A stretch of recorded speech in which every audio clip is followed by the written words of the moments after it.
gang, I'm JP and welcome back to Ego-tastic Fun Time. In the latest episode of Star Trek Picard, The Impossible Box, Jean-Luc and the crew of the La Sirena managed to track down Soji to the Romulan-controlled Borg cube, where Picard is led on a traumatic path down the collective memory lane. Narek finally figures out how to safely exploit Soji for the information he and his sister wife Narissa have been looking for, and Star Trek fans get the epic reunion they didn't know they wanted, when the best of both worlds collide. There's also a new clue in this episode that makes me think we haven't seen the last of Data's brother Lore, but it would be criminal if I didn't mention the one thing that had us all excited about watching episode 6 of Star Trek Picard. Rios and Dr. Jurati going on an away mission to Funky Town. They totally did sex on each other, you guys.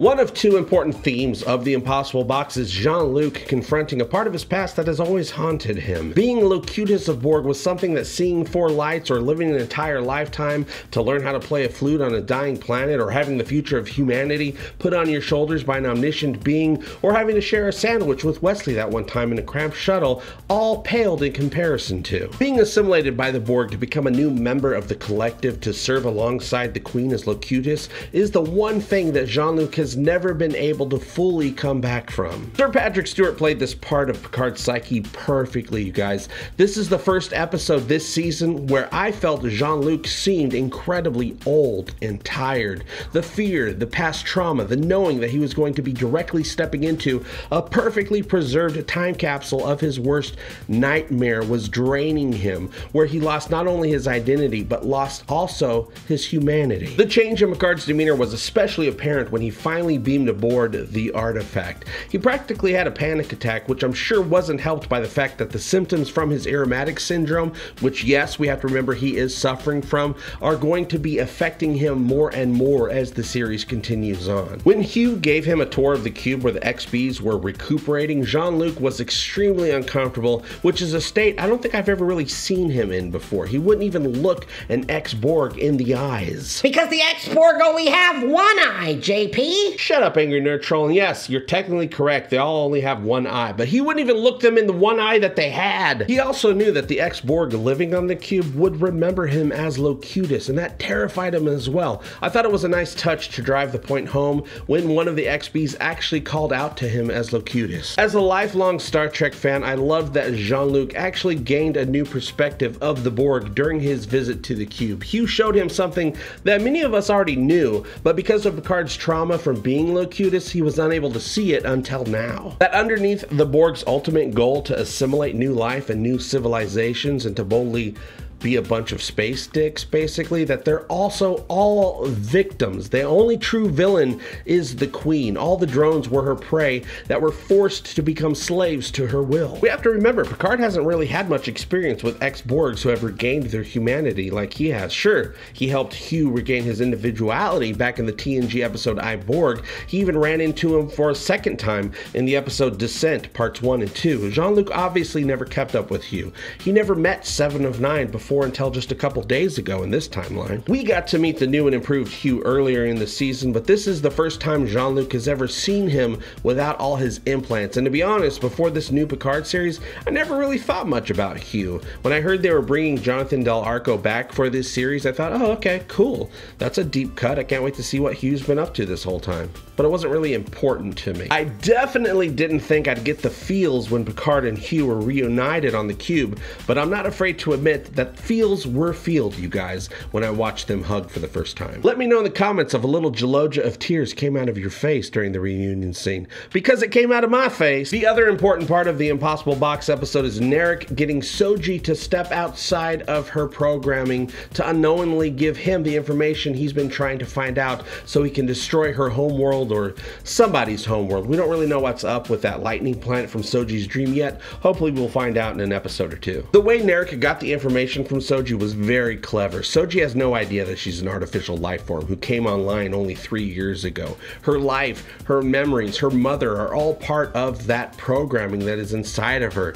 The dream she often has of herself as a little girl going into her father's laboratory where she always gets caught and then wakes up was brilliant. This was the Impossible Box box she needed to break out of, her own programming. The dream was her subconscious subroutines recalibrating to help her programming adapt itself so it can continue executing its purpose of keeping Soji from learning the truth about herself. Her walking in and getting caught every time before she can see the truth contained within her father's laboratory keeps her false persona in check. Narek essentially gets Soji to break through her programming to access the truth, that she's not real, she's a synth. She's able to see where she was created, which is some sort of planet with 2 red moons and constant electrical storms. Once he gets the information he was looking for, Narek then traps Soji in the room with that little Romulan Rubik's Cube thing that turns out to be a device with a radioactive gas inside that will kill her. The same trick, mind you, that was also used by Shinzon in Nemesis to kill the Romulan Senate. In the series premiere, Dahj gets activated when she's put in physical harm by the Tal Shiar trying to kidnap her.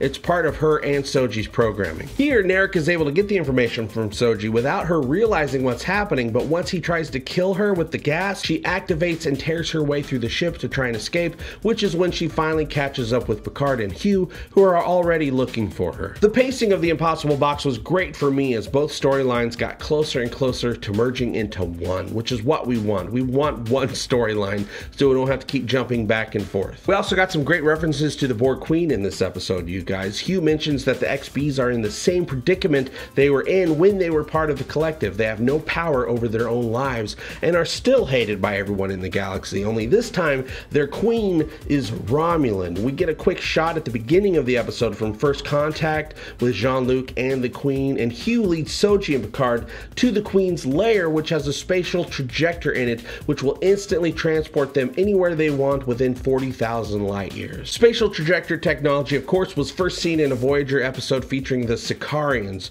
Janeway was thinking of using the technology to cut their 7-year voyage home in half, but the stupid Prime Directive got in the way or something like that. At some point, the Borg assimilated some Sicarians and gained access to the technology. Picard has Hugh set its coordinates for planet Nepenthe, which is 2 days away at maximum warp and is also where we're going to be meeting Riker and Troy in the very next episode. Elnor took it upon himself to follow Picard to the cube and shows up right when he was needed so that he could samurai a bunch of Romulan guards to pieces. Just like with last week's scene with Ichep's eye, it was a little bit too graphic. Does this bother me? Nope. But Star Trek is supposed to be family friendly, JP, you stupid bastard! I totally agree. It usually is family friendly, except for all those times in the past where it wasn't. Star Trek has always abided by the FCC rules and regulations of the format they were being presented on. Those rules don't exist anymore now that Star Trek is on a streaming service. Also, as I consider the magnitude of my own inner thoughts, I've come to realize this universe we all share is unimaginably vast by comparison to my simple being. The only thing less significant than myself are the things that trigger the futility of my own rage. Whoa, I'm so high right now. Should I get going? Oh, you're still here. Yes. While I'm very much enjoying the adventures and the mystery of Picard's mission, so far I'm more invested in Jean-Luc dealing with putting back together the pieces of himself that he lost when he decided to leave Starfleet 14 years ago and escape into the wild and wonderful world of grape farming. I'm liking the entire crew for the most part, even while not necessarily completely being invested in all of their backstories. Whatever led the Tal Shiar on this path to take down all synth life in the galaxy is sure to turn out to be a shocking twist for the series. The La Sirena is a pretty cool ship design. Seeing how the events of previous Star Trek episodes and films tie into this universe is always fun and interesting. I'm liking Dahj and Soji's story for the most part, but I'm not as invested as the series wants me to be yet. I mostly care about Soji because that's who Picard cares about. Soji and Picard's introduction to each other has me now rethinking everything I assumed about her being Data's daughter. At the beginning of the series, we were shown what happened to before, and now I'm seeing connections to Data's actual brother in this series. Let me explain. Why didn't Soji have the exact same reaction to seeing Picard that Dahj did when she saw Picard? Dahj knew she needed to seek out Jean-Luc the instant she saw his face in that interview he did in the first episode. The moment Dahj saw him, she knew he would help her, that she would be safe with him. It was a gut feeling that she shouldn't have been able to have, as if the small part of her that contained Data's essence was guiding her towards Picard. With Soji, on the other hand, nothing. Is it possible that Soji doesn't contain the same essence of data that Daj did? Is it because Soji's neural net isn't built upon datas at all, but instead it's built upon lores? This entire story is based on the idea that the sisters are Data's daughters. That's the assumption we've been led to believe. But we don't really know how Bruce Maddox built Daj and Soji. Dr. Soong built two brothers, Data and Lore. Similarly, Maddox built two sisters. Data was the good one, Lore was the bad one. When Soji came across the Romulan XBs, Rhonda recognized her. She was terrified that Soji wasn't the sister who died, but was the sister who survived, because that would mean that if she is the one who survived, which she is the destroyer of worlds. Now, I don't know about you guys, but destroyer of worlds sounds like something you'd call a bad guy. Daj is Data's daughter. I have no doubts about that. Could Soji then be the daughter of Lore? Two brothers that are survived by two sisters? I want to know what you think. I'm relieved that Elnor decided to follow Picard to help with his escape. At first I was confused as to why Elnor didn't tag along to Nepenthe with them. He stayed behind to cover them instead. Kinda seemed like there was plenty of time for him to follow along, don't you think? But after rewatching, I realized why Elnor stayed on the cube. More Romulan guards were on their way. The spatial trajector and the secret queen lair needed time to shut down and be concealed. If Elnor didn't stay behind to take out the guards, they would have discovered where Picard and Soji went and instantly followed them to Nepenthe. The next episode will have Elnor and Hugh being held captive by Narissa, who will be trying to shake them down as to where Picard and Soji went. I'm totally digging the duality of Captain Rios, you guys. He was there for Jurati to be a shoulder to cry on or a boy toy to ride on. Whatever she needed, you guys. They're both adults. He lives in the gray, but seems to be a pretty good dude by how gentle and caring and understanding he is with Raffi. I can't wait to learn more about him, as long as it doesn't get in the way of my Picard time. Dr. Jurati was looking for a distraction because she murdered Bruce Maddox and she's kind of freaking out about it, and I'm thinking that next week the crew is going to start to become suspicious of her when obvious changes in her way of thinking become more and more evident. She obviously thinks that what she did to Maddox is justified. I can't wait to find out what she supposedly knows so we can decide if what she did was the right thing or not. I loved it when Raffi totally played that Starfleet officer into giving them a pass to get on the Borg cube, but for me, everything that happened right before and after that scene kind of took me out of it a little bit. I like Raffi, I really do, but I'm just not buying this addict backstory with her. It seems forced to me, you guys.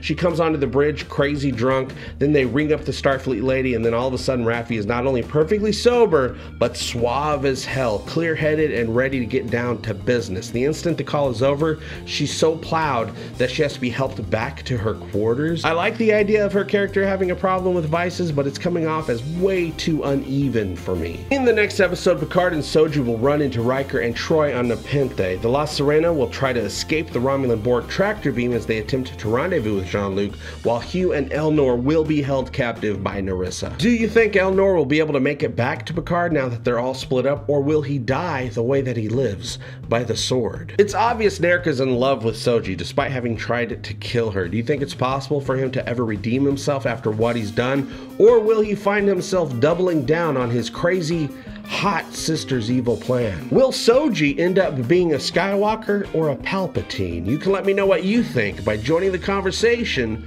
below. I'll see you very soon, and as always, I hope all your times are egotastic fun times. Love you, bye-bye!